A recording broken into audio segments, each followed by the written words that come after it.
प्रिय विद्यार्थियों, नमस्कार। मैं अनिल कुमार यादव, सहायक आचार्य राजनीति विज्ञान, राजकीय कन्या महाविद्यालय बहरोड।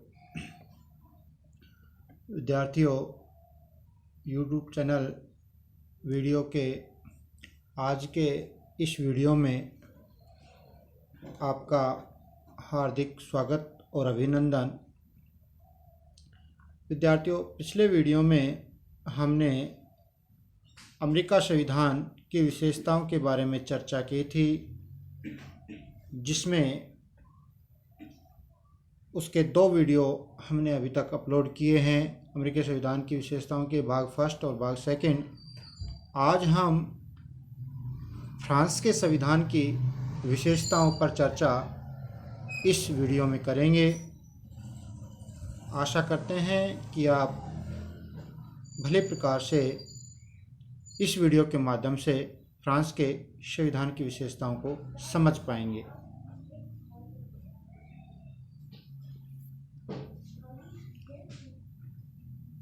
विद्यार्थियों, फ्रांस के संविधान की विशेषताओं के संदर्भ में हम वर्तमान में जो फ्रांस में संविधान लागू है उसी पर प्रकाश डालेंगे, क्योंकि पंचम गणतंत्रीय जो संविधान फ्रांस में वर्तमान में जो लागू है वही अपने सिलेबस में है और उसी पर चर्चा अपन यहाँ पर करेंगे। तो सबसे पहले हम देखें फ्रांस का जो वर्तमान संविधान है वो कब लागू हुआ, उसके मुख्य निर्माता कौन थे, इन सब बातों को पहले अपन देख लें। फ्रांस का वर्तमान संविधान 1958, इसे पंचम गणतंत्रीय संविधान भी कहा जाता है, जो 4 अक्टूबर 1958 से लागू हुआ। इस पंचम गणतंत्रीय संविधान के जनक हैं वो चार्ल्स डी गॉल हैं। इसलिए इसे डी गॉल संविधान भी कहा जाता है। पंचम गणतंत्रीय संविधान चूंकि एक संकटकालीन शिशु के रूप में परिस्थितियों में उभरकर सामने आया था, इसलिए राजनीतिक अस्थिरता एवं प्रशासनिक दुर्बलता को दूर करने के लिए इस संविधान के माध्यम से राष्ट्रपति को अत्यधिक शक्तियां प्रदान की गई है। इस संविधान के माध्यम से इस प्रकार हम देखते हैं कि फ्रांस का जो वर्तमान संविधान है वो 4 अक्टूबर 1958 को लागू हुआ और इसे पंचम गणतंत्रीय संविधान के नाम से भी जाना जाता है। इसे चार्ल्स डी गॉल संविधान के नाम से भी जाना जाता है, क्योंकि ये तत्कालीन जो परिस्थितियाँ थी वो राजनीतिक अस्थिरता व प्रशासनिक दुर्बलताओं की स्थिति थी। कई संविधान बन चुके थे लेकिन वो सफल नहीं हो पाए थे, और इसी को ध्यान में रखते हुए चार्ल्स डी गॉल के माध्यम से इस संविधान का निर्माण किया गया। अब दूसरी विशेषता पर अपन चलते हैं तो वो आती है लिखित संविधान एवं निर्मित संविधान। चूँकि हम ब्रिटेन के संविधान में भी चर्चा कर चुके हैं, अमेरिका के संविधान में भी चर्चा कर चुके हैं इस बात पर, ये आपको बिल्कुल स्पष्ट हो ही गया होगा कि लिखित संविधान और अलिखित संविधान। फिर मैं एक बार प्रकाश डालना चाहूँगा। लिखित संविधान एक दस्तावेज के रूप में संग्रहित होता है, जिसमें पहले से ही कानून निर्धारित कर दिए जाते हैं, निश्चित कर दिए जाते हैं, और फिर उसके आधार पर शासन व्यवस्था संचालित की जाती है। जबकि अलिखित संविधान के अंतर्गत कोई लिखित दस्तावेज तैयार नहीं किया जाता, पहले से कोई कानून या नियम निर्धारित नहीं किए जाते। समय के साथ साथ जिस तरह की परिस्थितियाँ होती है उसी तरह के नियम बनाए जाते हैं और उसी के तहत शासन व्यवस्था संचालित की जाती है। जैसे अलिखित संविधान का सबसे अच्छा उदाहरण हमने आपको ब्रिटेन के संविधान के बारे में दिया था, और लिखित संविधान की बात करें तो भारत, अमेरिका, ये लिखित संविधान की श्रेणी में आते हैं। उसी श्रेणी के आधार पर हम फ्रांस के संविधान को भी लिखित संविधान की श्रेणी में शामिल करेंगे। फ्रांस के जो वर्तमान में जो संविधान लागू है, पंचम गणतंत्रीय संविधान, उसमें 89 धाराएं और 16 अध्याय हैं, जिसका निर्माण जनरल डी गॉल के मंत्रिमंडल के सदस्य एवं मनोनीत परामर्शदात्री संस्था, जिसमें 39 सदस्य थे, के द्वारा किया गया। इस कारण से फ्रांस के संविधान को निर्मित संविधान की श्रेणी में शामिल किया गया है। इसलिए हम कह सकते हैं कि फ्रांस का जो संविधान है वो लिखित संविधान है एवं निर्मित संविधान है, क्योंकि फ्रांस का अधिकांश जो भाग है संविधान का वो लिखित रूप में एक दस्तावेज के रूप में हमारे सामने है। और इसका निर्माण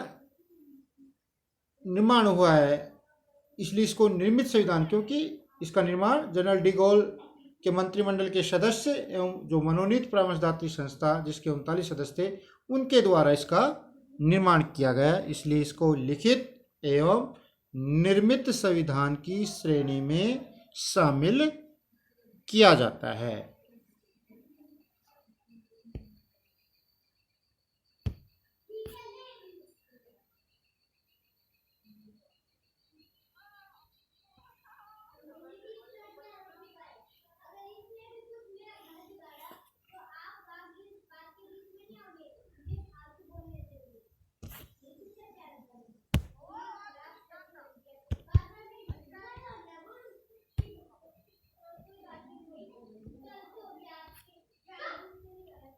अब विद्यार्थियों, हम फ्रांस के संविधान की अगली विशेषता पर चलते हैं, वो है गणतंत्र पर आधारित संविधान। गणतंत्र पर आधारित संविधान। गणतंत्र पर आधारित संविधान मैंने आपको पूर्व में भी ब्रिटेन संविधान के संदर्भ में और अमेरिका के संविधान के संदर्भ में बताया था कि ब्रिटेन का संविधान गणतंत्रात्मक न होकर राजतंत्रात्मक है, क्योंकि वहाँ राष्ट्र का जो प्रमुख है वो वंशानुगत नियुक्त होता है, जबकि अमेरिका का जो संविधान है वो गणतंत्रात्मक संविधान है, क्योंकि वहाँ का राष्ट्र प्रमुख राष्ट्रपति है, वो जनता के द्वारा निर्वाचित होता है।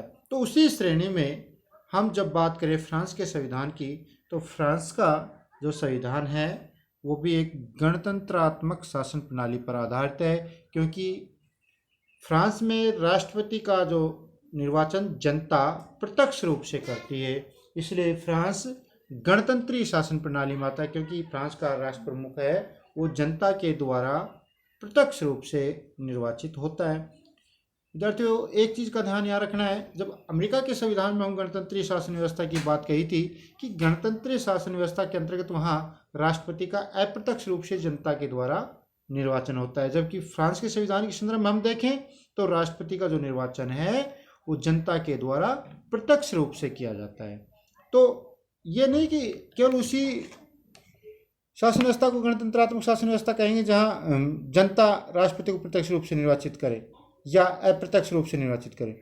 गणतंत्रीय शासन का मतलब ये होता है कि जहाँ जनता के द्वारा प्रत्यक्ष या अप्रत्यक्ष रूप से राष्ट्र प्रमुख का निर्वाचन किया जाता है। तो इस प्रकार से हम अमेरिका संविधान को भी और फ्रांस के संविधान को भी गणतंत्रीय शासन पर आधारित संविधान की श्रेणी में शामिल करते हैं। अब हम यहाँ बात कर रहे थे फ्रांस के संविधान गणतंत्रीय शासन पर आधारित है, क्योंकि यहाँ के राष्ट्रपति का जो चुनाव है प्रत्यक्ष रूप से जनता करती है। अब यहाँ पर हम थोड़ा सा प्रकाश डालना चाहेंगे फ्रांस के राष्ट्रपति के चुनाव प्रक्रिया पर, बड़ा महत्वपूर्ण है। फ्रांस के अंतर्गत राष्ट्रपति के चुनाव की जो पद्धति है उसमें द्वितीय मतपत्र योजना का प्रयोग किया जाता है, यानी सेकंड बैलेट पेपर को अपनाया जाता है। अब ये द्वितीय मतपत्र योजना के बारे में हम विस्तार से चर्चा जब फ्रांस के राष्ट्रपति के चुनाव की प्रक्रिया के बारे में अगले वीडियो में हम स्पष्ट करेंगे। इसके बाद थोड़ा सा प्रकाश डालना चाहेंगे कि राष्ट्रपति के चुनाव में निर्वाचित होने वाले जो उम्मीदवार है को कुल वोटों का बहुमत प्राप्त करना अनिवार्य है, यानी कि यहाँ पर पूर्ण बहुमत आवश्यक है साधारण बहुमत की बजाय। अन्यथा प्रथम मतदान में सबसे ज़्यादा मत प्राप्त करने वाले 2 उम्मीदवारों हेतु दोबारा चुनाव होता है।